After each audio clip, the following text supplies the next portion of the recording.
Dear spectators, your court correspondent Xiao Yu is back again. The melon we're about to eat today is super heavy, or female lead Su Qingyuan in her previous life was sold by her own dad, schemed against by her half-sister, poisoned to death by her fiancé. But then heaven opened its eyes and let her be reborn. This Xiao Yu will accompany you throughout, responsible for pointing out the satisfying plot points at key moments, exposing the scumbag's true nature, and when necessary, giving genuine reactions like, "Oh my god, fasten your seatbelts." Let's begin. When I woke up again, I was facing a tear-stained face and a cup of scalding hot tea about to splash towards my face. Sister, when father and brother come back and see you making things so difficult for me, who do you think they'll believe? Half-sister Su Manru's voice was as fragile as a wisp of smoke, but those slightly upturned eyes were filled with venom and the satisfaction of a scheme about to succeed.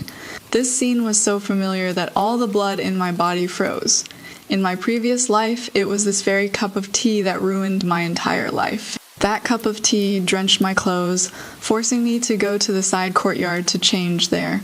She and my fiancé Lu Yunzhou conspired and schemed to trap me in a state of undresses in a room with a degenerate playboy to preserve the Su family's reputation. I was forced to marry Lu Yunzhou early. I thought he was a young general devoted to the country, a good match for me, but I didn't know I had personally handed the butcher's knife to my enemy. I emptied out the generous dowry. My mother left me for him, managed the entire general's manor for him, racked my brains for him, only to be rewarded with his intimate affection with Su Manru at my sickbed. They personally forced poisoned wine down my throat, seized my Su family's generations-old medical text, the Book of the Green Satchel, and watched with their own eyes as I bled to death. Endless hatred surged in my chest like molten lava. The instant Su Manru's cup of tea was about to touch the hem of my dress, the confusion and cowardice in my eyes completely faded away, replaced by the bone-chilling coldness forged through 2 lifetimes. I didn't dodge smack. That wasn't the sound of a teacup hitting the ground, but the sound of my vicious kick landing squarely on Su Manru's chest.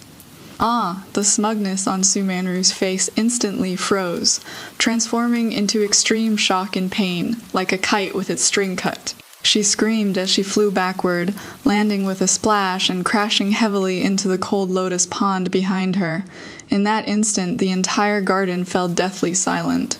All the servants were stunned, looking at me in disbelief. In their eyes, I, the legitimate daughter of the Su family, had always been gentle and virtuous, forget laying hands on someone. I'd never even spoken a harsh word. I looked down from above at Su Manru flailing and choking in the pond, my voice colder than the early autumn water. I don't care who they believe. Since you love acting so much, just soak in the water and cool off for a while. Qingyuan, what are you doing? An angry shout came from behind me. I slowly turned around and saw that face that had once captivated me for half my life, but ultimately brought me utter destruction, Lu Yunzhou. He was still in his silver-white fitted outfit, standing tall and straight with sharp eyebrows and bright eyes, looking righteous and imposing. But now in my eyes, beneath that handsome face was wrapped only filth, selfishness, and greed. Behind him followed a group of personal guards similarly dressed in armor. Clearly, he had just returned from the military camp and happened upon this scene. In my previous life, he had appeared the same way. Without letting me explain, he scolded me thoroughly, then gently lifted the fallen Su Manru out of the water. That hero-saving the beauty act completely captured Su Manru's heart and made me the laughingstock of the entire capital city. General Lu's timing is perfect. I nodded slightly, my tone calm without a ripple. Lu Yunzhou furrowed his brows tightly. He clearly wasn't accustomed to my cold and distant attitude. Why did you push Ruer into the water? Don't you know her health has always been frail? His words were full of reproach, and the way he looked at me was like looking at an unreasonable, jealous shrew. I kicked her, didn't push her. I corrected him, then turned my gaze to Su Manru in the pond, who was about to cry herself unconscious. As for her frail body, General Lu has probably been deceived by her. Without waiting for Lu Yunzhou to retort, I slowly walked to the edge of the pond, watching Su Manru being frantically fished out by the servants. She was soaked through, shivering, her little face pale as paper, looking utterly pitiful. Sister, I didn't. I just wanted to serve you tea. She was still acting. I let out a cold laugh and took out an exquisite rosewood needle case from my sleeve. With a light flick of my fingertip, a golden needle as fine as an ox hair fell between my fingers. Have you been frequently experiencing heart palpitations and shortness of breath lately, vexing heat in the 5 centers and night sweats? I stared into her eyes, asking each word clearly. Su Manru's crying stopped abruptly, a trace of panic flashing through her eyes. Lu Yunzhou said sternly, Su Qingyuan, stop playing tricks here. I didn't bother with him. The golden needle between my fingertips flashed a cold light in the sunlight and pierced into the Naguan acupoint on Su Manru's wrist. Quick as lightning. Su Manru's body suddenly arched, and in front of everyone, she uncontrollably began to vomit violently, spewing out nothing but foul acidic water. Utterly wretched, the carefully crafted image of a delicate beauty instantly crumbled. You, what did you do to me? She looked at me in terror. I withdrew the golden needle and said indifferently, nothing much, I just noticed your liver qi was stagnant, with deficient fire flaring upward. So I helped unblock your blood circulation. It seems, sister, that you are not physically weak, but rather your thoughts are too heavy. Worrying day and night has ruined your body. With those words, I directly characterized her feigned frailty as internal energy disorder caused by devious scheming. The servants around us all changed how they looked at her, from sympathy to contempt and understanding. Having dealt with Su Manru, my gaze finally turned to Lu Yunzhou, whose face had turned ashen. He seemed to want to say something, but I didn't give him the chance. My eyes fell on his tightly clenched left fist, where there was a vicious scar, his most prided medal of military honor. In my previous life, he had touched the scar countless times, telling me it was the glory he earned protecting our country. Young General Liu, I parted my vermilion lips slightly, my voice not loud but clearly reaching everyone present. Speaking of which, I'd like to ask for some clarification. This arrow wound on your left arm. Was it truly left from fighting enemy troops on the frontline battlefield and not from being hit by a stray arrow from your own troops? 3 months ago in that skirmish, due to your command errors and reckless pursuit of merit? The instant my words fell, Lu Yunzhou's pupils contracted sharply. The color drained from his face at a visibly rapid pace. That composed and confident general's dignity cracked for the first time. He stared at me intently, his eyes filled not only with shock but also a trace of barely perceptible fear. This matter was the biggest secret in his army. Aside from a few trusted confidants, no one knew about it. How did Su Qingyuan find out? He didn't know that in my previous life, when he let something slip while drunk, he had proudly recounted this incident to Su Manru as a case study of tactical errors. And Su Manru didn't know that on that day, while she thought I was resting in the side courtyard, I was actually hiding behind the screen in her room, hearing every single word, watching him so shocked he couldn't even speak. That pent-up resentment accumulated over 2 lifetimes. Finally eased a little in my heart, scared already. Lu Yunzhou, our reckoning has only just begun. I stopped looking at him and turned to take out from my chest what I had prepared long ago, the token symbolizing my engagement to him, a marriage certificate with both our names written on it. Under everyone's astonished gazes, I raised my hand, re-eep with a crisp sound. I tore the marriage certificate in half, then tore it again, and again. I casually tossed the pile of fragments on the ground, as if discarding trash. Lu Yunzhou, I looked at him, enunciating each word as I declared my verdict. I, Su Qingyuan, will not marry a worthless man whose words don't match his actions, and who lacks both wisdom and courage. Sisters, she tore up the marriage contract, tore it right in front of his personal guards, and casually threw the pieces on the ground like trash. Lu Yunzhou, you better think hard about how you treated this woman in your past life, then think about your current situation, being publicly declared a brute with neither wisdom nor courage, and declared so by your own fiancé no less. This scene, in modern terms, is called getting socially executed in public with official certification. And she is the one who actively applied for that stamp. This really let out 2 lifetimes worth of grievances for Su Qingyuan. After saying that, I didn't even bother to look at the spectacular expressions on his and Su Manru's faces. I straightened my sleeves and, amid the deathly silence, turned around and left with my head held high. In this life, severing ties at the pond, breaking the trap with a golden needle. I, Su Qingyuan's life, will be decided by myself. Father's thunderous fury came later than I expected. When he returned from the Lu residence, it was already evening. Lu Yunzhou clearly didn't get what he wanted. Presumably, he was stunned by my words and hadn't figured out how to twist the truth yet. Father Su Hong'an stormed into my courtyard, so angry his beard was trembling. Rebellious daughter! Do you know what you did today? Publicly tearing up the marriage contract. Humiliating the young general, are you trying to make the Su family lose all face? I was methodically wiping my golden needles under the lamplight. Upon hearing this, I didn't even bother to lift my eyelids. Face is something you earn yourself, not something you beg for with a marriage contract. If father feels he has lost face, he might as well go ask Lu Yunzhou where exactly the wound on his arm came from. Su Hong'an was so choked by my words he couldn't speak. In the end, he could only flick his sleeves in anger and say, utterly unrepentant, starting today, you will stay in this Qingzhi courtyard and reflect properly. Without my permission, you are not to step foot outside the courtyard gate. House arrest, I sneered inwardly. This suited me perfectly. Su Hong'an thought confining me to one corner would work. But he didn't realize that he himself had been utterly frazzled these past few days. The Lu family was pressuring him for an explanation, and the second house's concubine was taking the opportunity to demand legitimization. How could he have the mind to watch over a legitimate daughter he considered a discarded piece?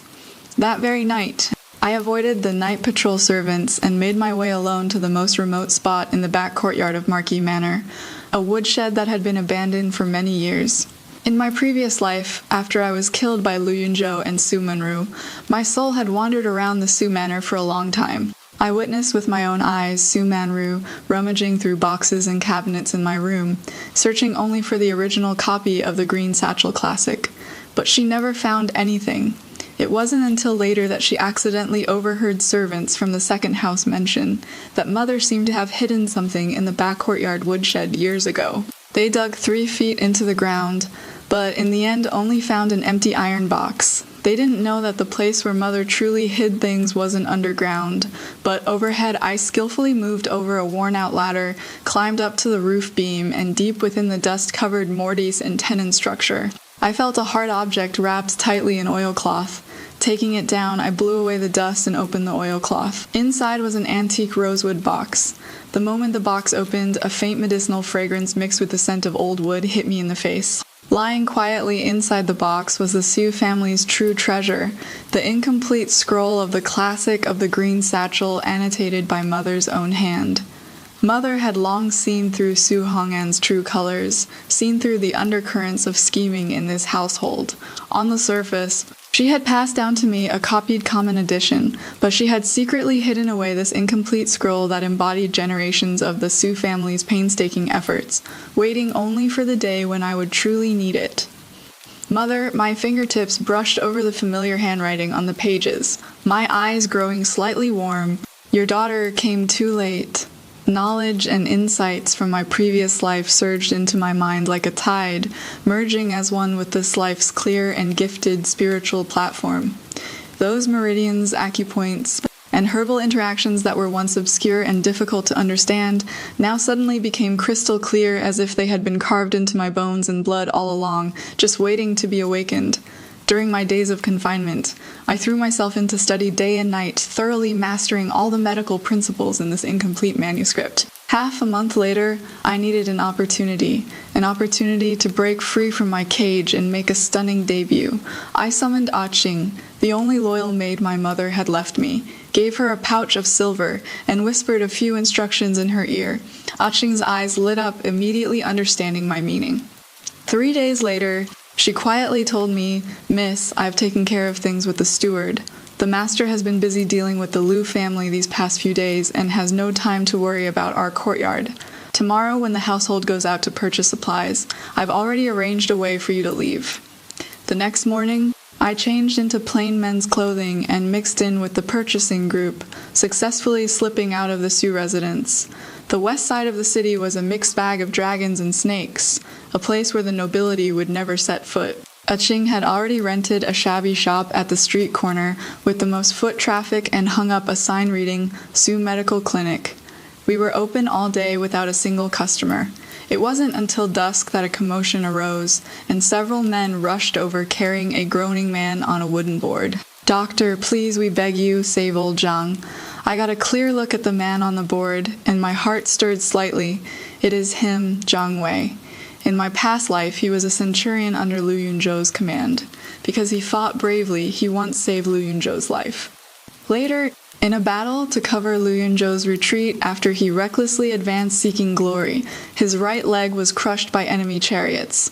Not only did Lu Yunzhou fail to report his achievements, he even withheld his pension and drove him out of the military camp, like a stray dog.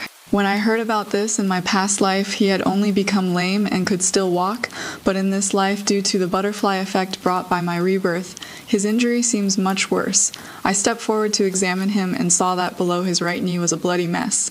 The shin bone had shattered into several pieces, randomly poking out through the flesh. The wound was rotting and oozing PS, giving off a foul stench. All the famous doctors in the city had determined that this leg must be amputated, or his life couldn't be saved. Even gods can't save him now, prepare for his funeral. People around shook their heads and sighed. In Zhang Wei's eyes was nothing but ashen despair. My chance has come. I straightened up, my clear voice cutting through all the chatter. I can treat this leg. Not only can I save it, I can make him stand up again. As soon as I said this, everyone around was shocked. "Young doctor, don't talk big." Exactly. Even divine physician Hua said this leg is done for. I ignored everyone's doubts, staring straight at Zhang Wei's group of comrades, and said word by word, "I hereby make a military pledge, with 7 days as the deadline. Within 7 days, if he cannot stand up, Maisu Family Medical Hall will close its doors in apology. And I myself will submit to whatever punishment. But if I cure him, I only ask that you spread one thing throughout the capital city: how young General Lu Yunzhou treats the veteran soldiers under his command who risked their lives for him." These words rang out powerfully. Those several veterans exchanged glances and suddenly dropped to one knee. "If you can save Zhang Wei's leg, our lives belong to you, sir." For the next 7 days, my little medical hall became the focus of the entire west side of the city. I first used gold needles to block Zhang Wei's pain nerves, then personally cleaned out the rotting flesh for him, piecing together and aligning the broken bones one by one. That incredible bone-setting and tendon-mending technique left everyone stunned and speechless. After that came daily medicinal baths and gold needle acupoint treatments. On the first day, Zhang Wei's high fever subsided and his spirits improved. On the third day, the redness and swelling of the wound receded, and new granulation tissue began to grow.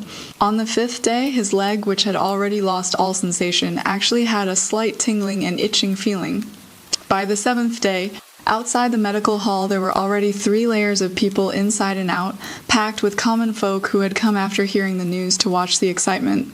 Under the gaze of all, I removed the splints and bandages from Zhang Wei's leg. Although that leg was covered with scars, it had already completely recovered. "Brother Zhang, give it a try." I smiled and said. Zhang Wei trembled as he, supported by his comrade in arms, slowly placed his right foot on the ground. He tentatively applied pressure, his face showing disbelief, then wild joy, and finally dissolving into torrential hot tears. He pushed away his comrade and, leaning on the crutch I handed him, took 1 step, 2 steps. Though still somewhat limping, he really did stand up on his own strength. I stood up, I really stood up. Zhang Wei was so excited he became incoherent, and the next moment he actually threw away the crutch and, facing my direction, kowtowed heavily. A living bodhisattva, truly a living bodhisattva. The crowd completely erupted, growing flesh on withered bones, bringing back spring with miraculous hands. Such a divine miracle happened right before their eyes. The title Divine Dr. Su spread throughout the streets and alleys of the capital city overnight. Naturally, the news also reached the ears of Lu Yunzhou and Su Manru. They sent people to the clinic loudly proclaiming that what I used was sorcery that bewitched people's minds, not proper medical skills at all. However, they underestimated the people's hearts before I could even speak. Those neighbors who had received my kindness, along with Zhang Wei's group of retired veterans who held considerable prestige in the military, spontaneously beat out the troublemakers. They even charged all the way to the gates of the general's manor, blocking the entrance so tightly not even water could pass through. cursing Lu Yunzhou by name for being ungrateful and despicably shameless. The general's manor's main gate was tightly shut, and Lu Yunzhou became the laughingstock of the entire capital city, and I sued Qingyuan with this battle. Completely broke free from the constraints of being the legitimate daughter confined to the SU family's inner chambers. I no longer needed to depend on anyone, my reputation, my medical skills. They were my strongest trump cards. I stood before the small clinic, looking at the respect and trust in the eyes of the common people in the western district of the city, knowing that my path of revenge had taken its most solid first step. Poisoned. These two words were like a giant boulder smashing into a calm lake, stirring up monstrous waves in the hearts of the room full of imperial physicians and servants of the Marquis manor. The body of Xiaocha, the heir of the northern pacification Marquis, shuddered violently. In those eyes deep as a cold pond, a bloodthirsty storm instantly rose. He grabbed my wrist in one motion, with such force that he nearly crushed my bones. "Are you telling the truth? My father was poisoned by someone." His voice was hoarse and trembling from extreme rage. Entering the pain, I met his murderous gaze without the slightest retreat. "If the heir doesn't believe me, you can have the silver needle I just used handed over to the director of the Imperial Medical Department for personal inspection. Also, you can immediately dispatch people to search the old Marquis's daily meals, incense, and even that pair of purple clay teapots he loves to play with most. The poison is hidden in the most inconspicuous places."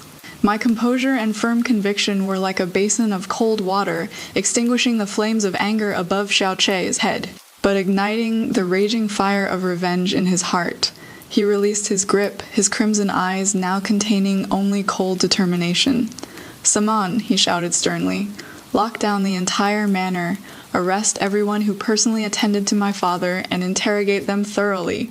Also, search through everything in his study, especially that purple clay tea set. Investigate it thoroughly." With the order given, the Marquis Manor's guards immediately sprang into action, and the atmosphere of the entire estate suddenly turned deadly serious. The head imperial physician, unable to save face, stubbornly insisted, "Utter nonsense. This old man has practiced medicine for 40 years and has never seen such an outlandish poison. Little girl, don't delay his lordship's life just to show off. Delay." I let out a cold laugh, my gaze sweeping over all the trembling imperial physicians present. "You all have been carefully treating him here for 3 months, yet the old Marquis's condition has only gotten worse, and now he is barely hanging on to life. Who exactly is doing the delaying? Don't you all know in your hearts? Or is it that among you there are those who simply don't want the old Marquis to recover?" My last sentence was laden with implications. That group of imperial physicians instantly turned pale as death, falling to their knees one after another to beg for mercy. "Young master, please see clearly we absolutely have no disloyalty." Xiaoche didn't even glance at them. His gaze locked onto me tightly, with a last trace of hope. "Divine Dr. Su, my father, is there still hope for him?" "Yes," I only said one word, yet it weighed 1,000 June. "As long as the young master trusts me, within 7 days, I guarantee the old Marquis will be able to get out of bed and walk. After 1 month, I'll have him back at his peak." This wasn't a promise, this was a declaration. Xiaoche looked at me deeply, then bowed and performed a grand salute.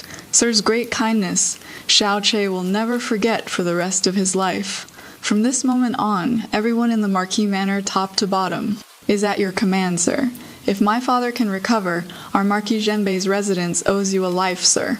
For the next 7 days, I moved into the guest courtyard of the Marquis' manor, taking full responsibility for the old Marquis's illness. In the prescription I wrote, there was a primary medicine called heart-burning grass, which itself was a deadly poison. This once again raised doubts from the imperial physicians.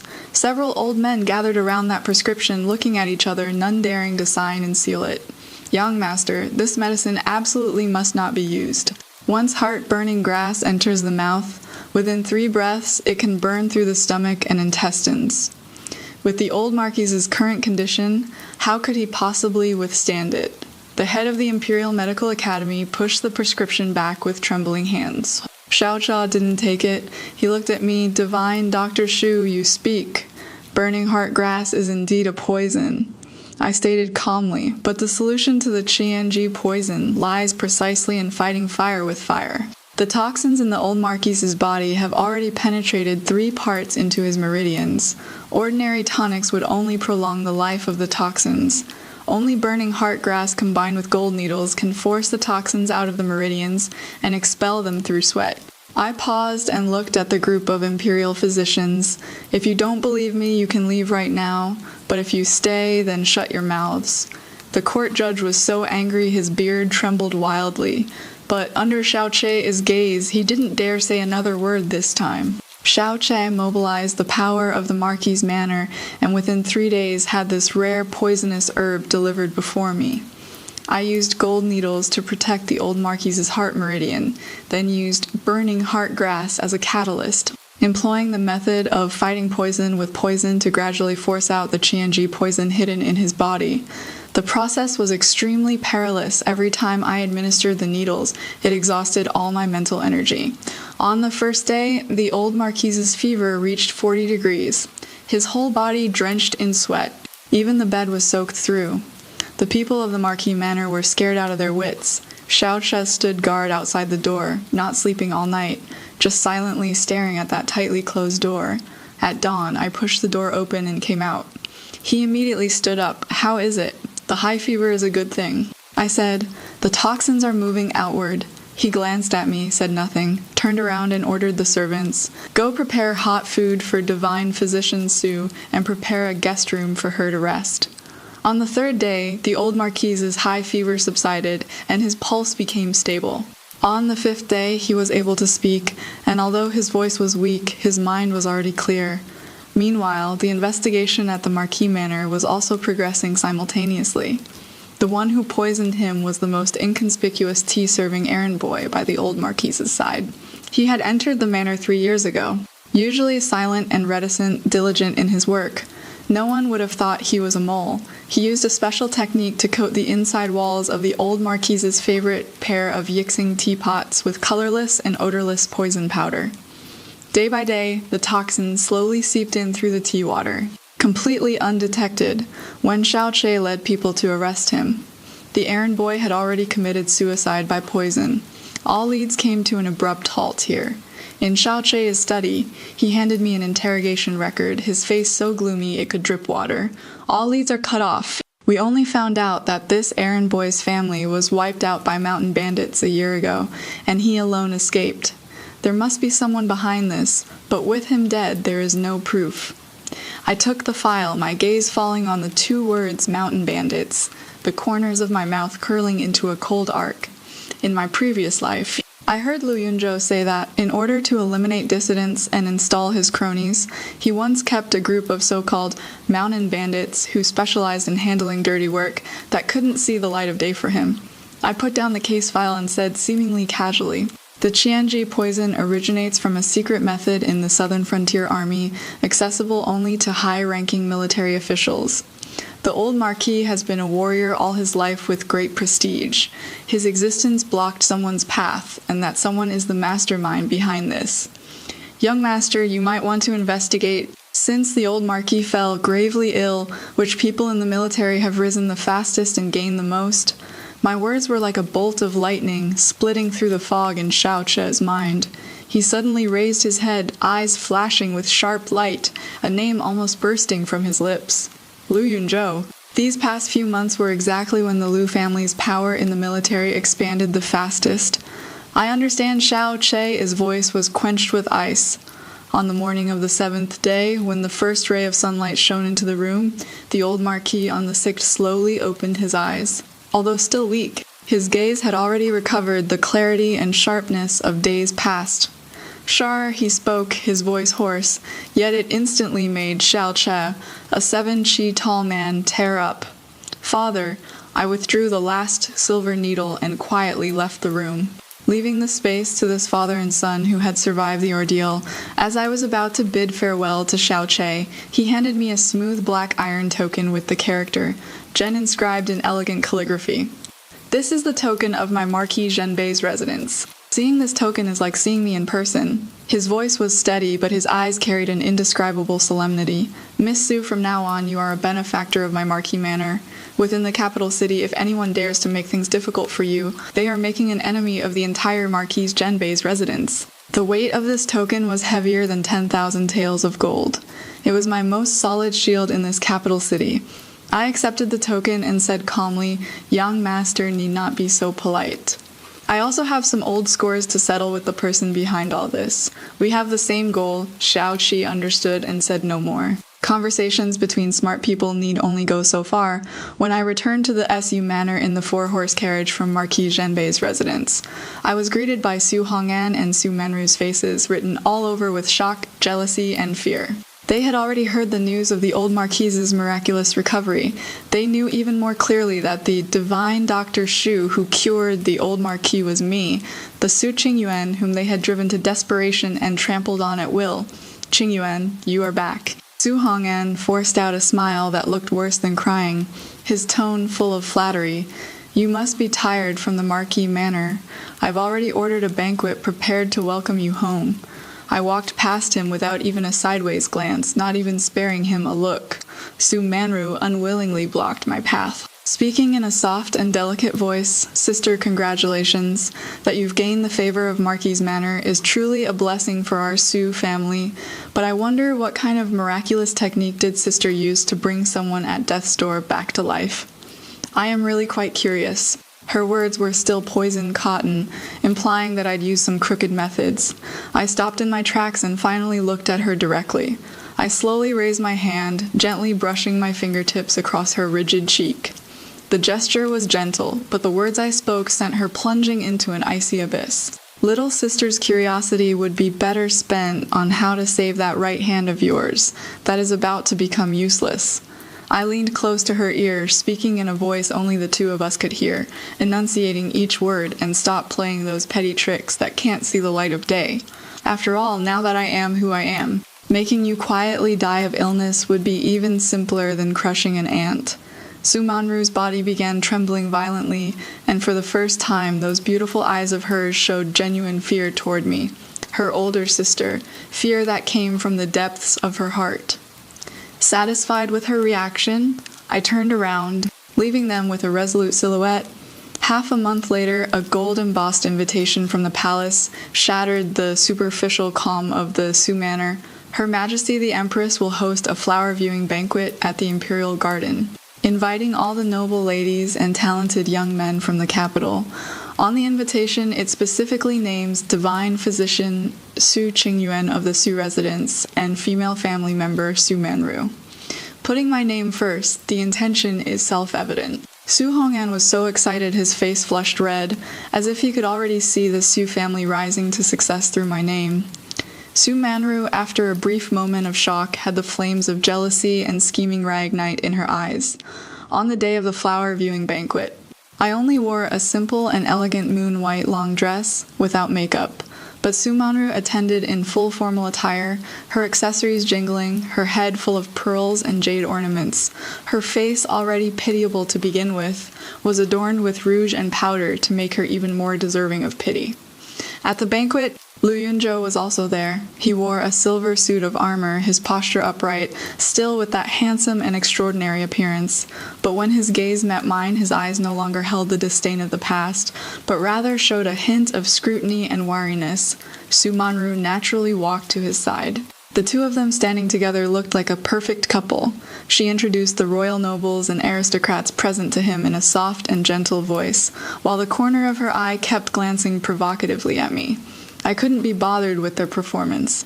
I found a corner on my own, sat down, and tasted the imperial court's pastries. After 3 rounds of wine, amidst the singing and dancing, Her Majesty the Empress, sitting gracefully in the seat of honor, suddenly let out a soft sigh, her delicate brows slightly furrowed. Everyone immediately fell silent. They heard Her Majesty the Empress say with deep concern, "Please, everyone enjoy yourselves, but this palace cannot help feeling uneasy whenever I think of the 7th prince. He has been frail since childhood, and recently developed terrible migraines. When they strike, the pain is unbearable, and even the imperial physicians are at their wits' end. Alas, this palace truly cannot sleep or eat in peace." Here it comes, I sneered inwardly. The show was finally beginning. Su Manru immediately seized the opportunity, gracefully rising to her feet and bowing to the ground. Her Majesty the Empress, may you live in golden peace and prosperity.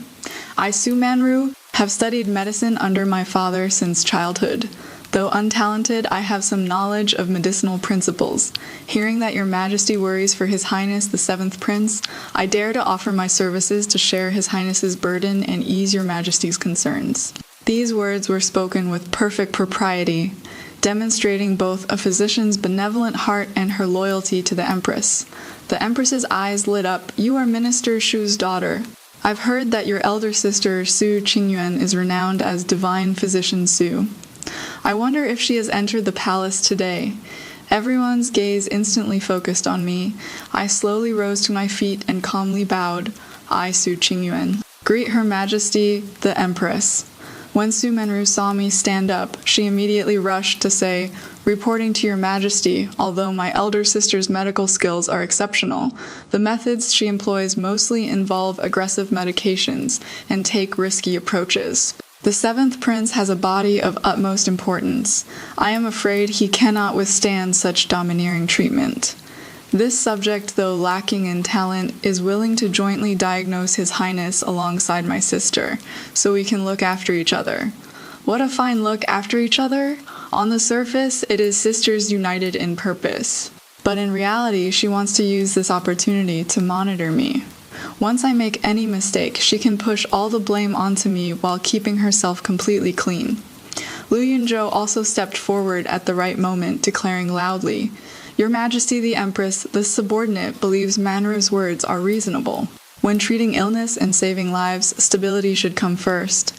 Divine Physician Su's medical skills are superb, but she is ultimately young. With Manru assisting from the side, it would surely be more thorough. The two sang in harmony, instantly placing me in an extremely passive position. If I agreed, I would fall into their trap. If I refused, it would mean I felt guilty and didn't dare accept supervision. Looking at their smug faces, I suddenly smiled. Your Majesty the Empress, I raised my head, my gaze clear and bright. My voice not loud, but carrying clearly throughout the entire imperial garden. This subject does not need anyone's assistance. Because the 7th Prince's illness is not a headwind at all. As soon as these words came out, everyone present was shocked. The Imperial Medical Department judge, who had been treating the 7th Prince for several months, immediately stepped forward and angrily rebuked, How dare you? The 7th Prince's pulse is floating and tight. His tongue coating is thin and white. And when it strikes, he suffers splitting headaches, fear of light, and wind. These are all symptoms of headwind syndrome. How can you spout such nonsense here? Is that so? I stared directly at him, my gaze sharp as a blade. Then can the judge explain why His Highness's episodes always occur on calm and sunny afternoons, and before each episode he invariably smells the fragrance of orchids? The judge was immediately rendered speechless. I turned toward the Empress on the Phoenix throne and said, enunciating each word, What the 7th Prince suffers from is not an illness but a psychological condition. This condition stems from a childhood trauma. It normally lies dormant, only triggered by specific scents or scenes, which then cause mental confusion. Reversal of qi and blood that rushes to the head, creating the illusion of a headache. Ordinary medicinal decoctions are merely scratching an itch through a boot. They treat the symptoms, but not the root cause. My words were like thunder on flat ground, shocking everyone present into silence. Especially Her Majesty, the Empress. The way she looked at me changed from initial scrutiny to extreme shock and disbelief. The fact that the 7th Prince was frightened by a viper in his childhood and has since intensely detested orchid grass that resembles snake forms. This matter was a palace secret that outsiders could never possibly know, and I knew this because in my previous life at the General's Manor, there was a nanny who had left the palace to retire. On a certain lazy afternoon, she had told me about this as gossip. Back then, I had only listened casually, never imagining that in this life it would become the sharpest card in my hand. Su Manru's face had completely lost all color. I didn't give her any chance to catch her breath. I stepped forward and declared resolutely to the Empress, This subject is willing to make a wager with Director of the Imperial Medical Department, and with this dear sister of mine. I only need the time of 3 incense sticks, without needles, without medicine, and I can cure the 7th prince's head ailment immediately. If I fail, I am willing to be condemned for the crime of deceiving the sovereign and have my head roll. But if I succeed, my gaze, like a sharp sword, pierced straight toward Lu Yunzhou's deathly pale face.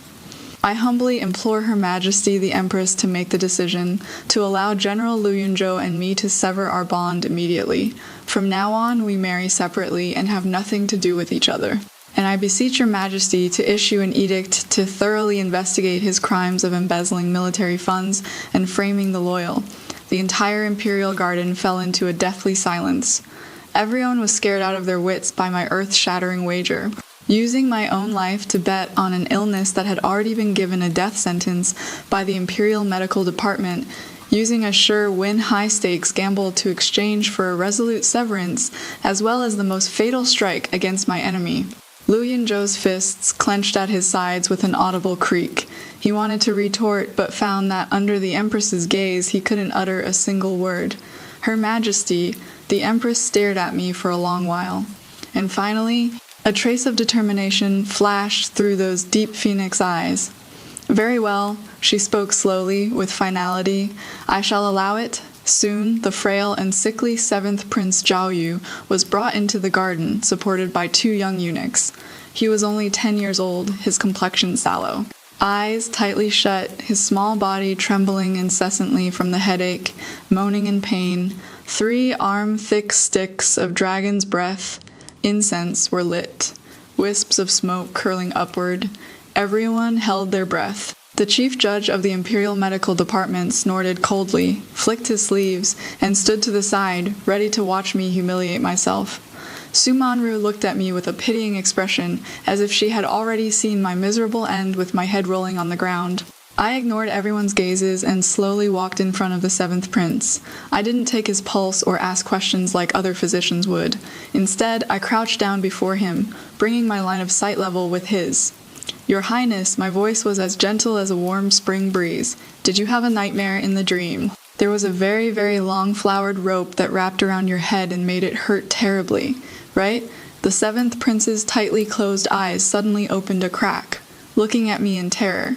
I gave him a reassuring smile and continued, Don't be afraid, it is not some scary monster. It is just a mischievous flower. It only wants to play with you, but didn't know it was hurting you. Let's play a game with it now. Okay, close your eyes, take a deep breath. Yes, that is it. Imagine that you've become a very powerful, great general. You are holding a gleaming golden sword, and with a gentle swing, that mischievous flower rope goes snap and breaks. My voice carried a peculiar rhythm, as if it had the power to calm one's heart. This was a calming technique I had learned by chance in my previous life, when a Western region merchant passed by the general's manor. Combined with specific intonation and guidance, it could make people relax their minds unconsciously and face their deepest fears. The 7th Prince's breathing gradually changed from rapid to steady. His brows, which had been tightly furrowed from pain, also slowly relaxed. Now, the flower rope has broken and turned into beautiful petals dancing around you like butterflies. Feel it, doesn't it hurt less now? Above your head, it is as if there is a cool, refreshing breeze blowing. The first incense stick burned out, the 7th Prince's tense body completely relaxed. Su Manru's expression began to change. Lu Yunzhou's gaze shifted from contempt to surprise and suspicion. I didn't stop and continued to guide him. Great General, you've won. You've defeated that naughty flower. Now we need to let it know how amazing you are. Open your eyes and look at me. The 7th Prince obediently opened his eyes. Those eyes that had originally been filled with pain and fear were now clear and bright, full of trust and reliance on me. Simone, I said loudly, go to the orchid garden and bring a pot of the most blooming jade exquisite orchids. As soon as these words were spoken, the head eunuch beside Her Majesty, the Empress, changed expression and hurriedly said, No, Miss Su, His Highness, the 7th Prince, cannot stand the scent of orchids at all. Just one whiff will trigger his illness. It is fine, I smiled confidently after today. His Highness will no longer suffer from this condition. The second incense stick was also about to burn out. when that pot of blooming orchids was tremblingly brought over. Su Manro's face finally showed true fear. She couldn't believe that I had actually calmed the 7th prince's condition using only words. The unique, delicate fragrance of the orchids instantly spread throughout. Everyone's hearts rose to their throats, especially the Empress, whose hands gripped the armrests of her phoenix throne tightly. The 7th Prince Zhaoyu's body stiffened slightly, a trace of confusion flashing through his eyes. I grasped his icy little hand, pushed the pot of orchids in front of him, and said gently, "Your Highness, look, isn't it beautiful? It is not some flower rope. It is called Jade Exquisite. It is smiling at you. It is saying, 'Great General, you are amazing.' Smell it. Does it smell nice?" Zhaoyu hesitantly leaned forward, his tiny nose sniffing lightly. Then he raised his head and gave me a brilliant smile free of any pain. "Sister, it smells so nice, my head. My head doesn't hurt at all anymore." Boom. Within the Imperial Garden, it was as if a clap of thunder had sounded. Everyone stared dumbfounded at this scene, watching the prince who had been in unbearable pain just a moment ago, now curiously reaching out to touch the pot of orchids that had terrified him. So the 3rd incense stick, at precisely this moment, burned to its end. The ash fell silent and soundless. I stood up, dusted off the non-existent dust from my skirt, and turned to face Lu Yunzhou and Su Manro, who had long since turned deathly pale, as well as the civil and military officials frozen like wooden chickens. I bowed gracefully in the direction of the Phoenix throne. Her Majesty the Empress, the subject has fortunately fulfilled her mission. The Empress quickly descended from the Phoenix throne, swept the 7th Prince into her arms, and tears of joy streamed down her face. Only after repeatedly confirming that her son was truly unharmed did she slowly turn around, looking at me with eyes full of unprecedented appreciation and gratitude. "Good, what a fine divine physician, Su," she paused, her imposing gaze sweeping across the entire hall before finally landing on Lu Yunzhou, who stood frozen in place. Her voice suddenly turned cold. "This palace's golden words are jade decrees, and I will never go back on my word. First, the Su family has a daughter named Qingyuan, of exceptional virtue and noble heart, with lofty medical ethics. No common man is worthy of her. Lu Yunzhou is of poor character and undeserving of his position. From this day forth, the engagement between the two is dissolved. Henceforth, they may each marry as they please, with no further ties second." The Empress's voice grew even colder, carrying an undeniable aura of deadly authority. Lu Yunzhou, as a general, does not think of serving the country, but instead frames the loyal and virtuous. There are rumors he has embezzled military funds and enriched himself. Guards, strip him of his sword immediately and throw him into the heavenly prison of the Court of Judicial Review. Order a joint trial by the 3 judicial offices to thoroughly investigate the Marquis of Zhenbei's poisoning case and all his other illegal activities. If proven true, he shall be executed without mercy. The 2 imperial edicts were like 2 resounding slaps across the faces of Lu Yunzhou and Su Manru. Lu Yunzhou's entire body shook violently, all his earlier high spirits completely gone. He collapsed to the ground with a thud, his face ashen. 2 imperial guards, fierce as wolves and tigers, stepped forward, seized his sword in one motion, and pinned him down firmly. He raised his head, staring at me with eyes saturated with deadly poison, as if he wanted to devour me alive, and Su Manru beside him. Upon hearing the 4 words, annul the engagement, could no longer hold on. Her eyes rolled back, and she collapsed limply to the ground, unconscious. I stood there quietly, meeting Lu Yunzhou's resentful and venomous gaze with a light, breezy smile. "Lu Yunzhou, Su Manru, all the pain and humiliation you inflicted upon me in my previous life from today onwards, I will make you repay it 1,000 times, 10,000 times over. This is merely the beginning." In the Imperial Garden, the once splendid scene of blooming flowers now appeared to Lu Yunzhou like a purgatory of Asuras. Her Majesty the Empress, this subject has been wronged. Su Qingyuan is spouting lies to confuse the masses. This is personal vendetta and revenge. Lu Yunzhou struggled, his chains dragging across the stone pavement with a grating sound. His face, which usually maintained such a perfect expression of deep affection, was now twisted and distorted with savagery. I stood in the gentle breeze, my moon-white skirt swaying softly, like a cold lotus blooming upon ruins. Personal vendetta. I let out a light laugh. My voice clear yet, every word piercing like a nail. General Liu, you embezzled winter clothing and provisions for the expeditionary army, causing 3,000 soldiers to suffer frostbite beyond the frontier. Is that a personal vendetta? You colluded with mountain bandits and poisoned the Marquis of Jembei's tea set. Is that a personal vendetta? Or are you saying that in order to seize my Sioux family's assets, you secretly had an affair with my concubine-born sister? Is that also a personal vendetta? Every single word was like a heavy hammer, striking and changing the expressions of all the officials present. You are spewing malicious slander. Liu Yunzhou's eyes were bloodshot with rage. Whether it is malicious slander or not, the Court of Judicial Review will find out with one investigation. I turned around and bowed deeply to the Empress. Your Majesty, this subject also possesses fragments of correspondence between General Liu and the bandits, recovered from the body of the servant who committed suicide at Marquis Zhenbei's residence.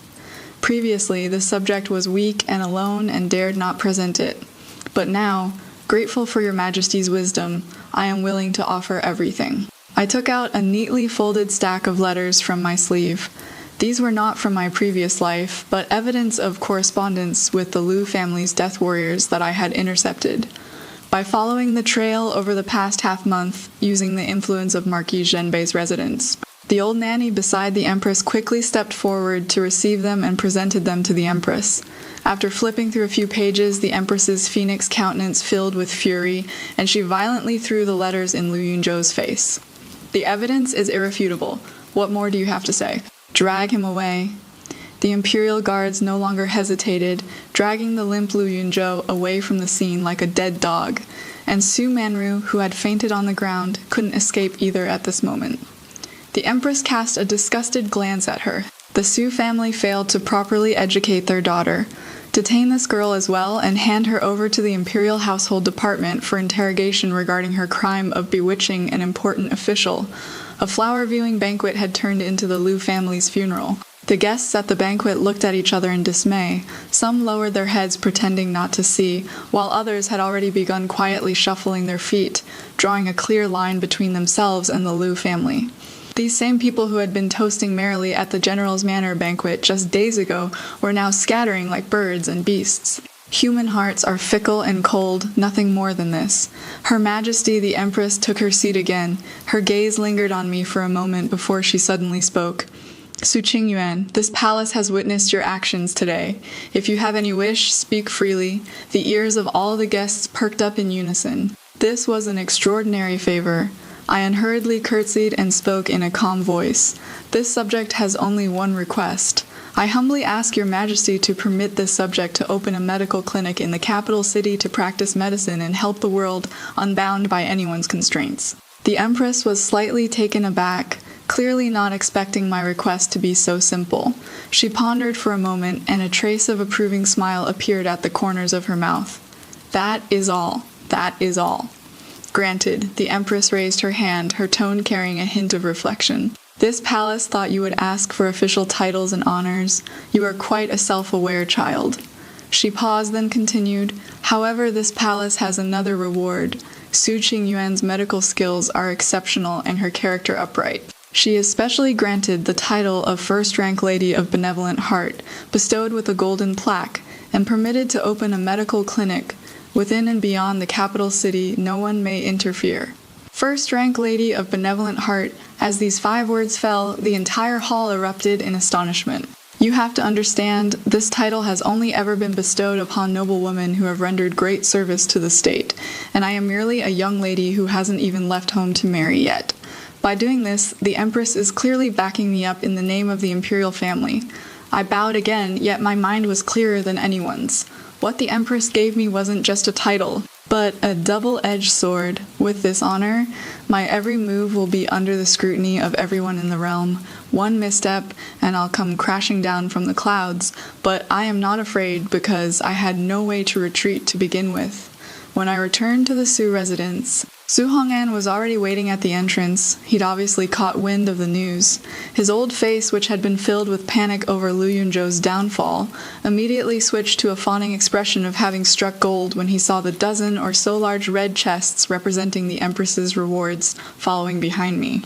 Qingyuan, my dear daughter, Father knew you were destined for greatness. He rubbed his hands together, making as if to grab my sleeve. I sidestepped to avoid him, looking at him coldly. Father, Su Menru has already been locked up in the Imperial Household Department. Aren't you going to plead for her? Su Hong'an's expression stiffened. Then he gave a dry cough and put on a face of righteous indignation against family. That rebellious daughter, to dare do something so disgraceful to our family reputation behind our backs. The Su family has no such daughter, Qingyuan, from now on in the Su household. You are the legitimate eldest daughter. You have the final say in everything. Looking at this man who could instantly abandon even his own daughter, I only felt disgusted. In my previous life, he had the same ugly face. When I was killed by the combined schemes of Lu Yunzhou and Su Manro, he merely cried in front of the mourning hall for half a day, then turned around and accepted the generous gifts from the Lu family, continuing his life as a carefree official. I do have something to say. I walked into the hall and sat in the main seat, a place where in my previous life I didn't even dare to stand firmly. I want to divide the family assets. What? Su Hong'an cried out in shock. You want to divide the family assets. Since ancient times, where has there ever been precedent for a daughter to divide family assets? Precedent? I pulled out a yellowed contract paper. It was the dowry list my mother brought into the Su family back then. All these years, you've squandered my mother's dowry, supported Su Manru and her mother, and even wanted to sell me to Lu Yunzhou in exchange for an official position. Su Hong'an, the fact that I haven't sued you for embezzling my deceased wife's inheritance is already out of consideration for our blood relation. Su Hong'an's face turned from red to white, from white to green, his lips trembling, but he couldn't utter a single word. He knew I was telling the truth. When Mother married into the Su family back then, her dowry filled a full 80 carrying loads. The farmlands and shops combined were more than enough to support the entire SU family. But over these years, he sold off those farmlands piece by piece, used the income from the shops to curry favor with his superiors. And even Mother's private savings left to me were gradually emptied out by Su Manru's mother under the pretext of contributing to the household expenses. Are you trying to force your father to death? Su Hong'an's tears streamed down his aged face, his voice carrying a hint of genuine grievance. I pushed that dowry list in front of him, my voice as calm as a pool of stagnant water. I am just taking back what belongs to me. Just as we were speaking, a loud announcement suddenly came from outside the door. The heir of the has arrived. Xiao Che entered in martial attire, his hand on his sword.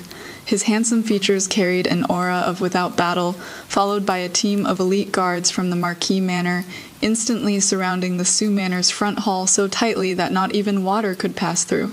Su Hong'an's legs went weak, nearly collapsing to the ground. Minister Shu Xiao came to stand beside me, his posture of absolute protection making Su Hong'an break out in cold sweat. I hear you want to reason with my benefactor? He turned his head to look at me. Those eyes that had seen decisive carnage on the battlefield now held a barely perceptible trace of tenderness, yet his tone remained characteristically concise and direct. Miss Su, I heard you are moving. I've already secured a residence for you on Xuanwu Street in the capital city.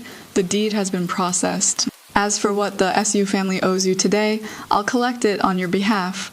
With a wave of his hand, the guards charged directly toward the SU family storehouse. According to Madame Su's dowry list from back then, calculated at double, whatever is insufficient, the Su family's residence and land will cover the difference. You are just robbing us. Su Hong'an pointed at Xiao Che with a trembling hand, but his voice was as feeble as a deflating balloon. Xiao Che didn't even lift an eyelid. If Minister Shu feels wronged, you can go report me to the Court of Judicial Review. While you are at it, bring along the accounts of how you've embezzled your late wife's dowry, all these years too. Save me an extra trip. Su Hong'an completely deflated like a duck whose neck had been seized, unable to make another sound. 3 hours later, I completely moved out of the Sioux residence. Sitting in the carriage heading to my new home, I lifted the curtain and watched the precarious plaque of the Sioux residence gradually blur into the night. In my previous life, I died in that cold side hall without even a single person by my side to see me off. I thought I would hate this place to the bone, that I would cry my heart out when I left. But right now, I only felt relief. Light as a bird that finally broke free from its cage, even a backward glance felt like a waste of time. Miss Xiaoche rode alongside on horseback. He looked at me, a trace of admiration flashing deep in his eyes. Lu Yunzhou refuses to confess at the Court of Judicial Review, saying you framed him out of love turned to hate. Do you have a backup plan? I lowered the curtain and chuckled softly through the wooden window, my laughter carrying the sharpness of rebirth. Love turned to hate. He thinks too highly of himself, your lordship. Please tell the minister of the Court of Judicial Review that in the third hidden compartment behind the bookshelf, in Lu Yunzhou's study, there is a letter of allegiance he wrote to the enemy nation in the southern frontier. That is his final trump card, and also the talisman that will seal his fate. Xiaoche is breath-caught. He abruptly pulled on the reins, and his warhorse neighed loudly as it stopped in place. He turned his face, gazing deeply at the carriage with a complex expression flickering in his eyes, then wheeled his horse around and galloped away in a cloud of dust. I leaned against the carriage wall, closing my eyes to rest. That letter to the enemy was a secret Lu Yunzhou accidentally let slip in my past life on a snowy night when he was dead drunk, sprawled across my lap and mumbling to himself. He said the rewards from the southern frontier were greater than those of Great Qi, that the people there had promised him a royal title back. Then I thought it was just drunken rambling and forgot all about it the next day. It wasn't until I died in that cup of poisoned wine that I remembered this matter, regretting it so much my guts turned green. In this life, this secret will become the last straw that crushes him. The heavenly prison of the Court of Judicial Review was cold and damp, the air filled with the smell of decay and blood. Lu Yunzhou's once invincible silver armor had long been stripped away, replaced by blood-stained prison clothes. His hands were suspended high by iron chains, and his once handsome face had become a bloody mess under severe torture. When I entered the cell accompanied by Xiaoche, he suddenly raised his head, his bloodshot eyes bursting with astonishing hatred. Su Qingyuan, how the hell did you find out about that letter? He roared with a hoarse voice, the iron chains clanging with piercing sounds. I stopped 3 steps away from him, coldly looking at this man who had discarded me like trash in my previous life. At this moment, he no longer had any pretense. That face which once made countless women fall for him now only showed ferocity and wretchedness. The iron chains suspended his arms high, the blood stains on his prison clothes had turned black, and the straw beneath his feet was trampled to pieces. He was like a wild beast trapped in a cage, having lost his claws and fangs, yet still refusing to accept his fate. Lu Yunzhou.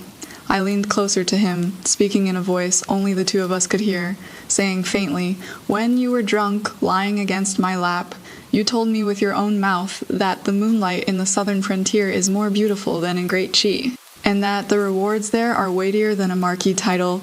You may have forgotten, but I haven't." Lu Yunzhou's pupils suddenly constricted, staring at me as if he'd seen a ghost. Impossible. That night, I drank too much. Who the hell are you? I am the wrong spirit you killed. Come back to claim your life. I smiled faintly, that smile appearing especially sinister in the dim candlelight. He stared at me intently, the hatred in his eyes gradually replaced by something deeper fear. Not fear of death, but fear of the unknown. He couldn't understand why Su Qingyuan from his previous life, who let him manipulate her and obeyed his every word, had become like this today. In those eyes was something he couldn't comprehend, unfathomably deep, cold as 1,000-year-old ice. "You've changed," he suddenly said, his voice carrying a trace of bewilderment.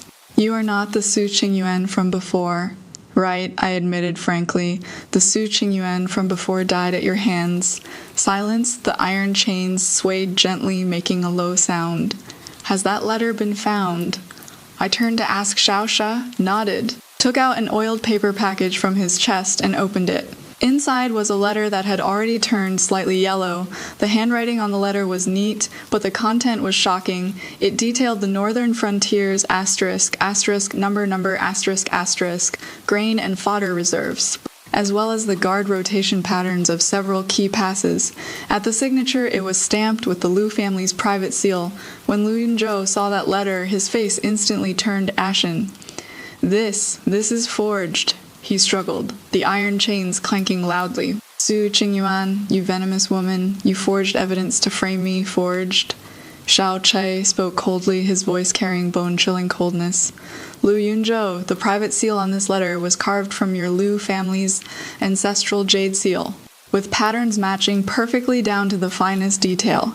If you claim it is forged, then please explain how this jade seal fell into the forger's hands. Lu Yunzhou was speechless. That jade seal had always been kept only by him, never leaving his person. Furthermore, Xiao Che threw another dossier at his feet. These are the account books the Court of Judicial Review seized from in the mansion, over the past 3 years under the name of military procurement. The silver you withdrew from the National Treasury versus the military supplies that actually arrived differs by a full 470,000 taels. Where did those 470,000 taels go? This number was enough to have the entire Liu family executed and their property confiscated. Lu Yunzhou's body began to tremble. A trembling that wasn't from anger but from despair. He lowered his head, the iron chains making a dull clang like the sound of something completely breaking apart. Su Qingyuan, he suddenly lifted his head, the hatred in his eyes already burned to ashes, leaving only a strange calmness. You won. But you know what? You think you are getting revenge, but actually you are just a chess piece in someone else's hands. I froze slightly. You think Marquis Zhenbei's residence is helping you? He pulled his lips into a mocking arc. That guy Xiao Che never does a losing deal. What he is after is the green satchel classic in your hands, the SU family's medical arts. Once he is done using you, your fate won't be any better than mine. I looked at him in silence. Are you done talking? Good, now that you are done. I turned around, my voice as calm as if discussing something trivial. Lu Yunzhou, your biggest problem is thinking everyone's like you, treating others as chess pieces. I walked to the cell door and stopped without looking back. But some people were never chess pieces. I walked out of heavenly prison, the early winter cold wind hitting my face, completely scattering that rotten stench from inside the cell. Xiao Che followed behind me. Silent for a moment, then suddenly spoke. Those things he said, do you believe them? Half of it, I said. Xiao Che's footsteps paused slightly. You really don't do business at a loss? I turned my head and looked straight at him. But you are not the same kind of person as Lu Yunzhou either. What you want isn't the green satchel classic, but a military doctor who can extend your father's life and save people on the battlefield. Xiaoxi looked at me, a trace of complex emotion flashing in his eyes. How did you know? Because the first time you met me, the first question you asked wasn't what medical skills I had, but how much time my father had left. I said calmly. Someone who only wanted to use me wouldn't ask that first. Xiao Xiao fell silent for a long time. The night wind blew past, tousling the stray hair by his temples. That face, usually cold and hard as iron, now showed a barely perceptible softening. Miss Sao He finally spoke, his voice low. You are a very difficult person to deceive. That is why I died so unjustly in my previous life.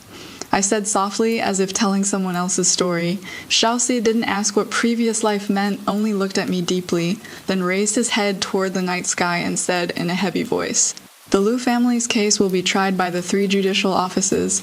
The verdict will come in 3 days at the earliest. Betraying the country to the enemy is a capital crime that implicates the entire family.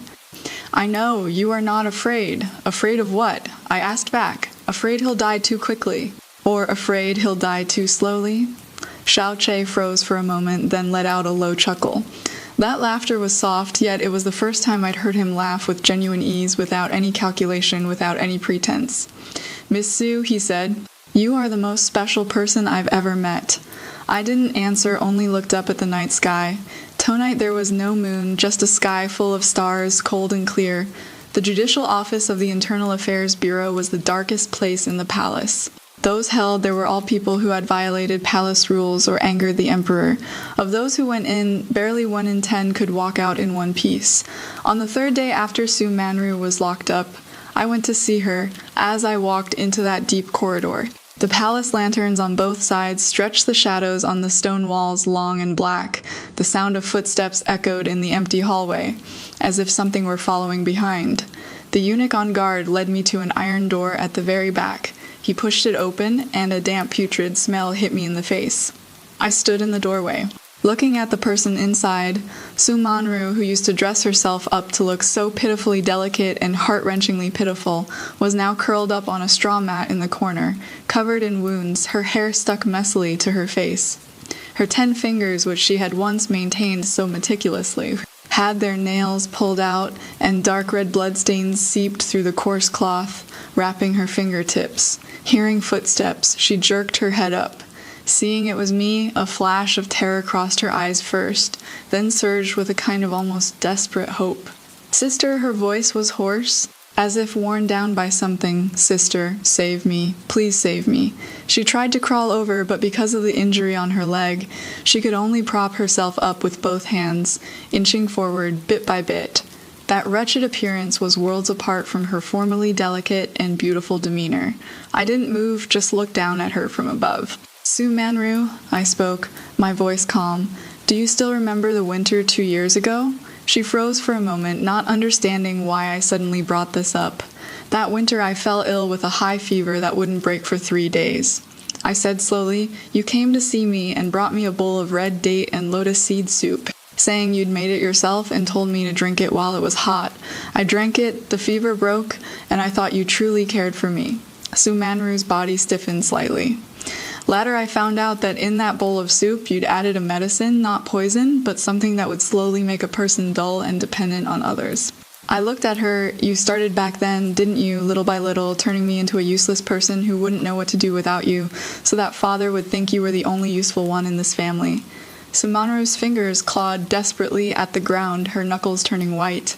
I didn't. You do." I interrupted her, my voice still calm. I checked.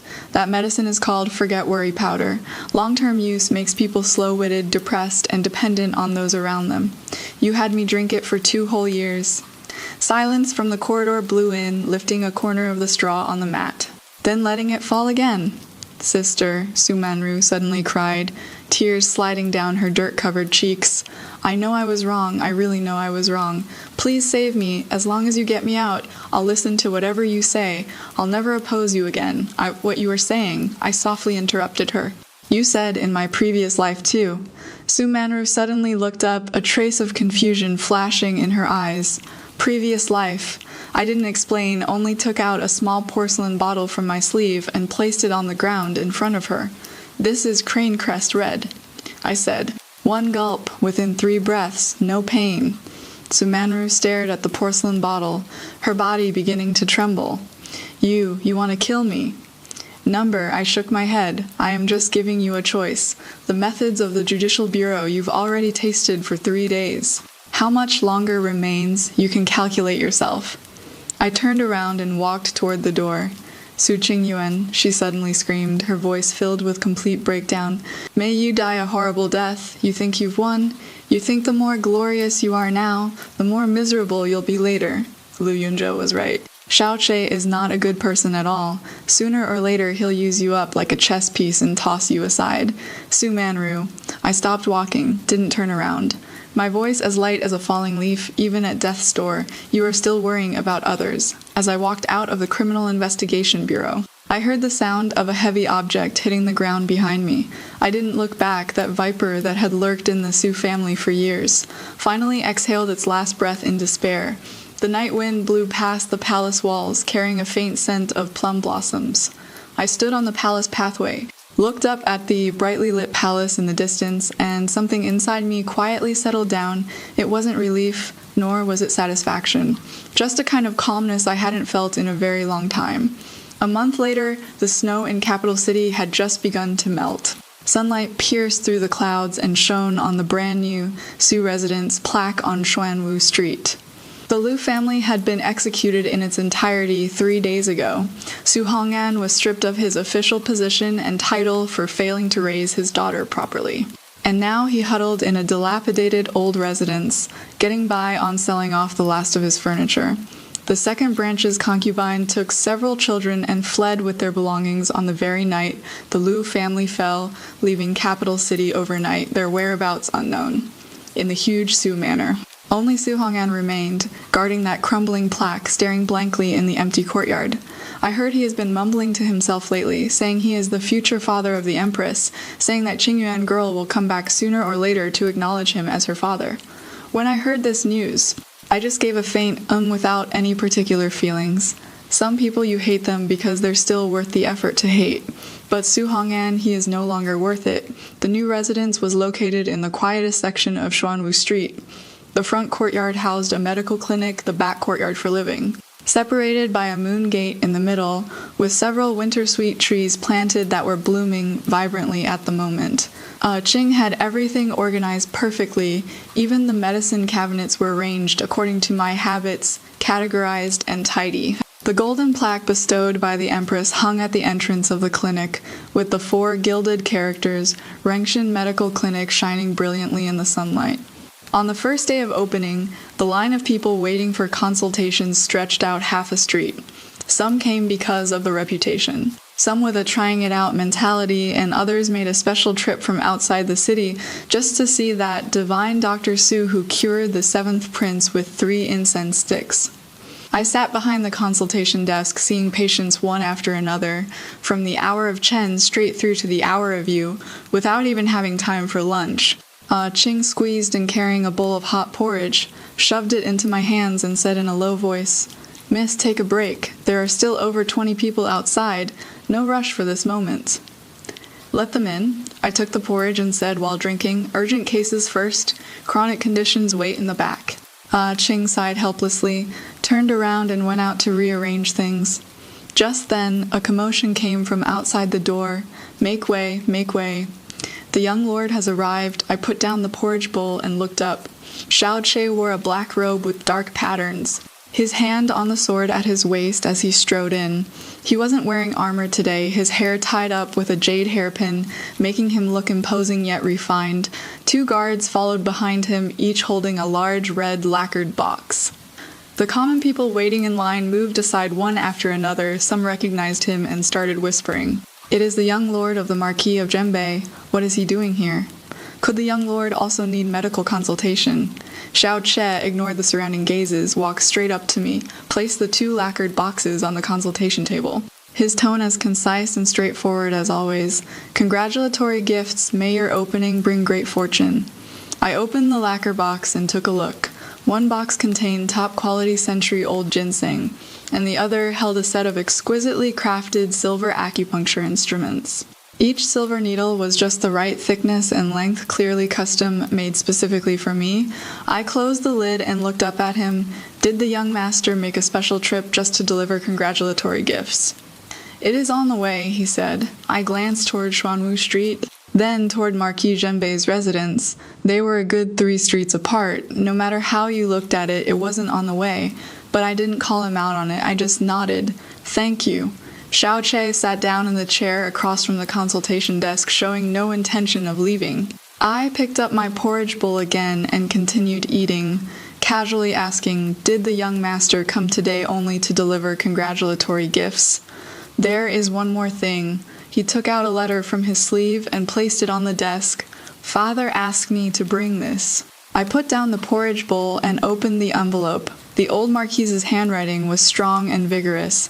Though he had just recovered from a serious illness, every stroke still carried the aura of a veteran general from the battlefield.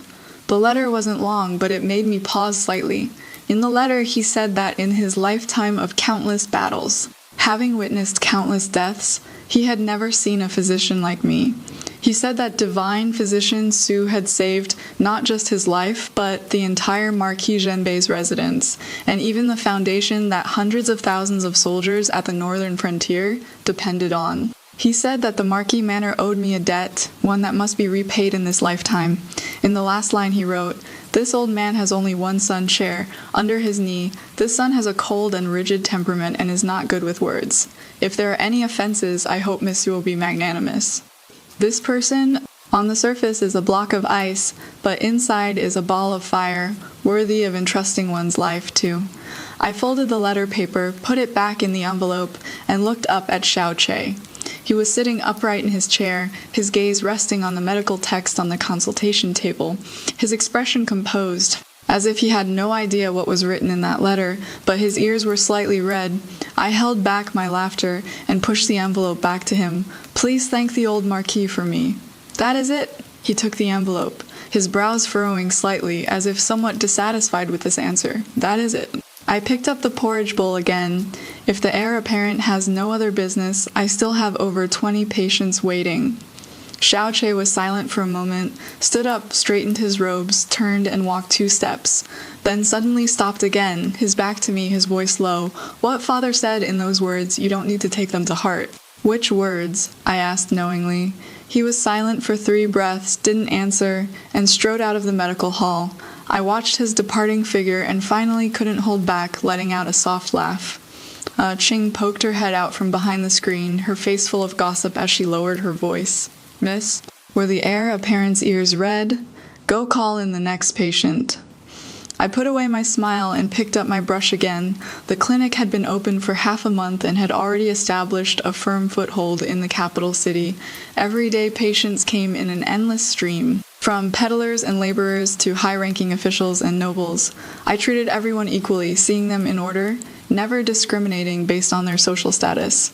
This quickly spread among the people of the capital city, and my reputation grew louder and louder. But beneath the calm surface, undercurrents never stopped surging. That afternoon, I was organizing medicinal herbs in the back courtyard when Ching suddenly rushed in, her expression somewhat off. "Miss, someone from the palace is here. They say it is a nanny from the Empress Dowager's side, specifically asking to see you." My hands paused for a moment, the Empress Dowager.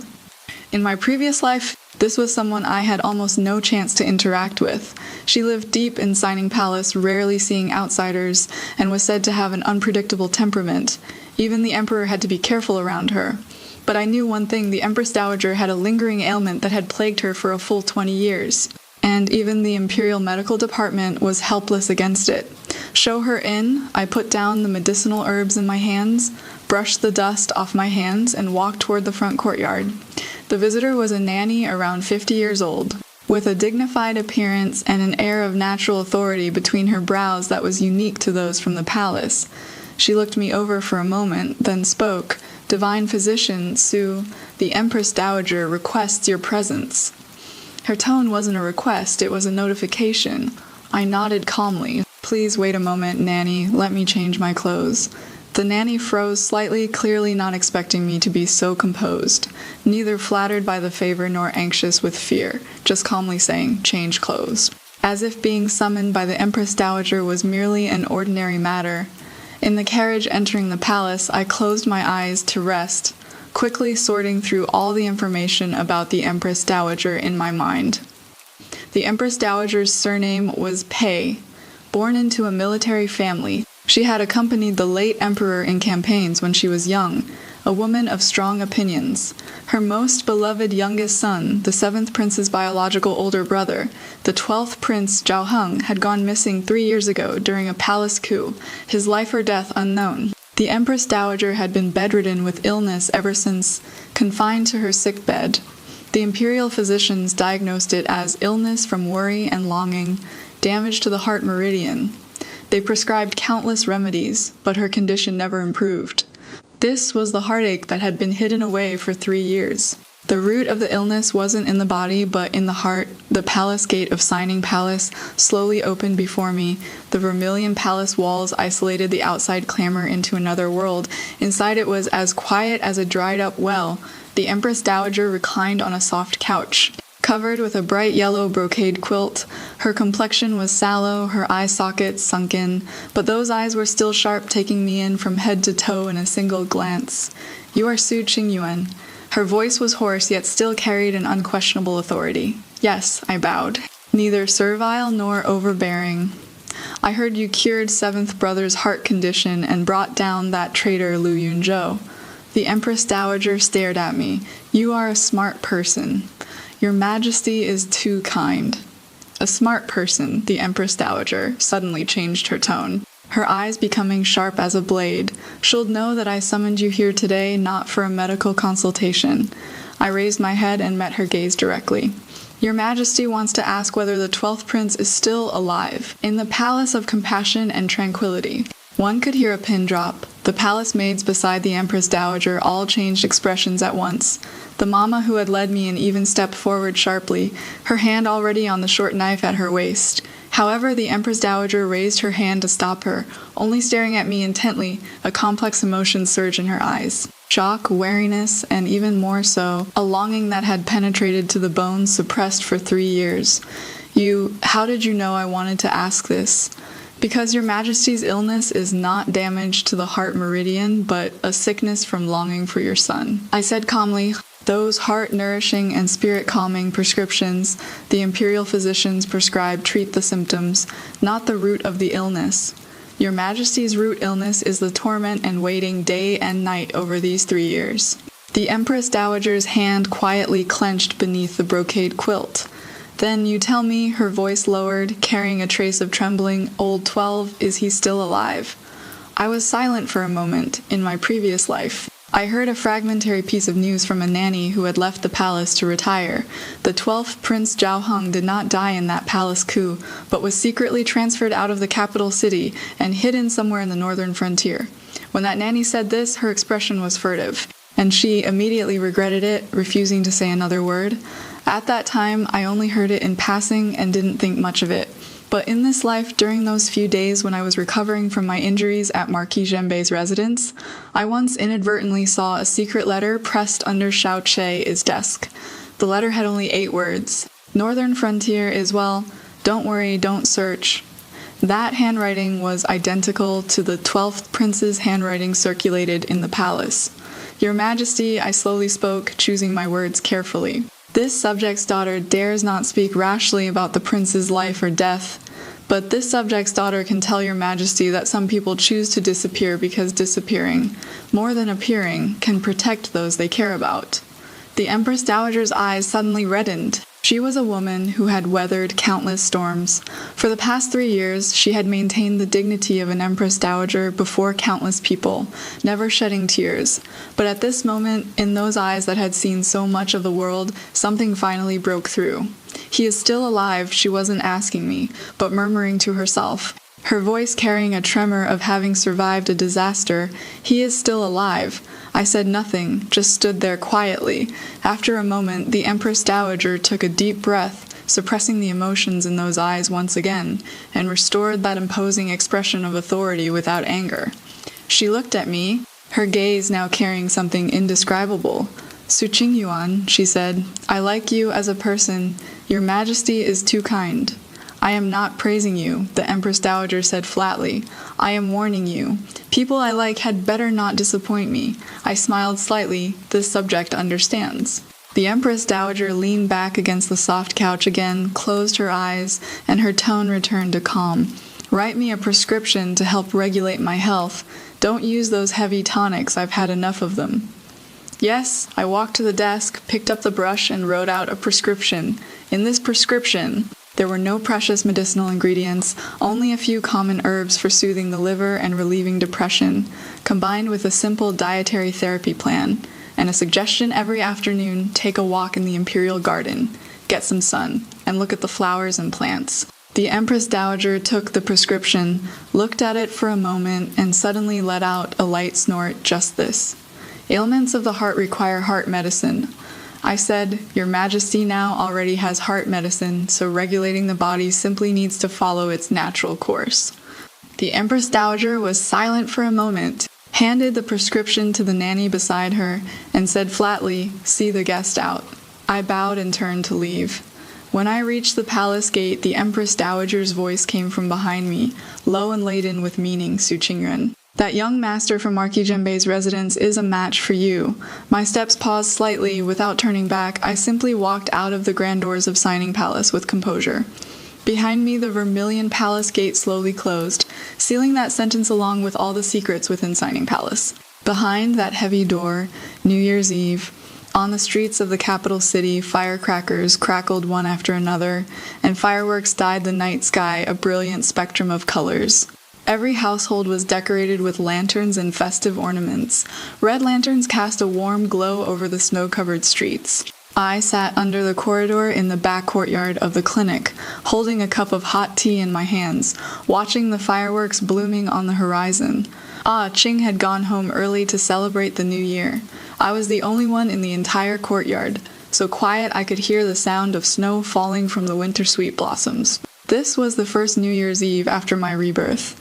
On this day in my previous life, I sat alone in the side courtyard of the general's manor, listening to the cheerful laughter from the main courtyard, drinking cold vegetable soup, counting the tiles on the roof until daybreak.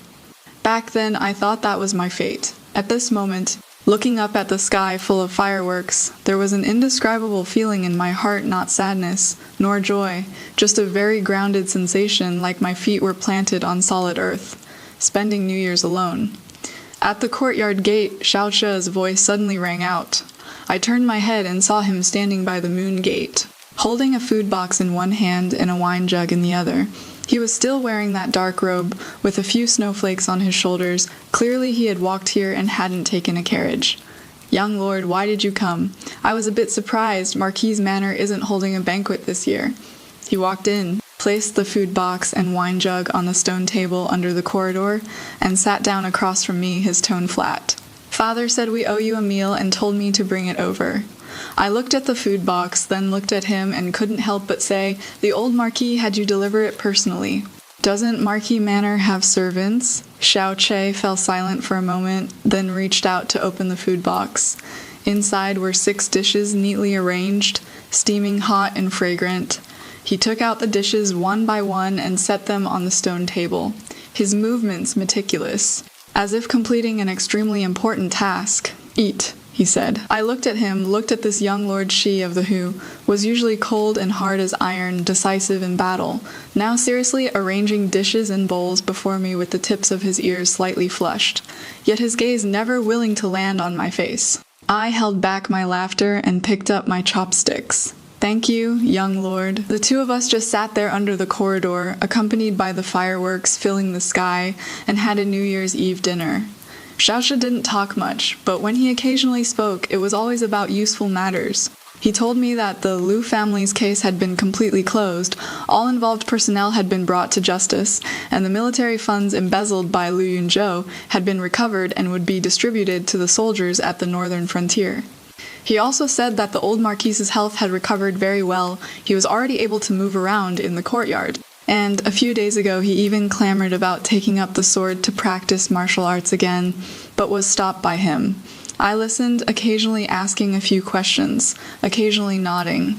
After a round of drinks, Xiao Che suddenly put down his cup, looked at the fireworks on the horizon, was silent for a moment, then spoke. "Miss Su, there is one thing I want to make clear to you." "Speak." Those words Liu Yunzhou said in heavenly prison. He turned his head, looking directly at me, his eyes calm and serious. He said, "I treated you as a pawn. This matter I did not." I looked at him. "I admit. Initially, having you enter Marquis' manor was because of father's illness." His voice was low, word by word, but from the first time you opened your mouth to speak, I knew you were not someone who could be treated as a pawn by others. "I know," I said calmly. Xiao Che was slightly stunned, as if he hadn't expected me to respond to that line so quickly. "You know?" I said before. I picked up my teacup and took a light sip. "The first time you met me, what you asked was how much time your father had left. A person who only wants to use others wouldn't ask that first." Xiao Chao silent for a moment, then suddenly said, "Then why are you still guarding against me?" "I am not guarding against you." I put down my teacup and looked at him. "I am just used to it, thinking through all the possibilities before completely trusting someone." "Because you've been hurt before." He wasn't asking, he was stating. Another stretch of silence. The fireworks on the horizon bloomed one after another, stretching our 2 shadows long, then short, bright, then dim. "Su Qingyuan," Xiao Chao suddenly spoke, his voice lower than usual, carrying a tenderness he himself might not have even noticed. "I am not someone who says pretty words, and I am not good at coaxing people. But I can tell you this, in my life, Xiao Che has never gone back on my word." He paused, lifted his head, and met my gaze directly. If you are willing, I want to protect you, not because you saved my father, and not because you are useful, simply because, in this world, someone like you shouldn't have to suffer any more grievances. The New Year's Eve fireworks, in this moment, bloomed especially grand. The sky, full of light and color, reflected warmth and brightness in his features, and that face usually cold and hard now carried a rare, almost earnest sincerity. Looking at him, something inside my heart quietly loosened. It wasn't that humble, trembling, fearful of losing kind of love from my past life, but rather a more equal, more grounded feeling, like two trees each rooted on their own, yet quietly drawing closer in the wind. Xiao Che, I called his name directly for the first time, my voice calm yet carrying a certain solemnity. I am not someone who needs to be protected. His brows furrowed slightly, as if somewhat disappointed. But, I continued, the corners of my mouth lifting slightly, if someone's willing to walk side by side, I don't mind having a companion on the journey. Xiao Chao froze for a moment, then on that cold, stern face appeared an extremely faint yet genuine smile. Not that kind of polite, face-saving smile, but one that spread from the depths of his eyes impossible to hide. "All right," he said, his voice carrying a certain settled calmness, side by side. The two of them raised their wine cups again and gently clinked them together beneath the sky full of fireworks. The crisp sound dissipated into the wind of New Year's Eve. "All right, stop, this Xiao Yu needs a moment. Xiao Cha, this guy never said a single pretty word in the entire story. No, you are my one and only. No, I am willing to go through fire and water for you." He just said 4 words, walk side by side, and it was said after Shu Qingyuan said, "I don't need to be protected. This is someone who truly understands her, not here to be a protector, but here to be a companion walking the same path. Everyone in her past life, Su Qingyuan humbly loved a scumbag. In this life, she found someone willing to stand on equal ground with her on the same line. This ending is worth it. This Xiao Yu officially declares shops closed, just got some fireworks dust in my eyes, has nothing to do with being moved at all. Yijie.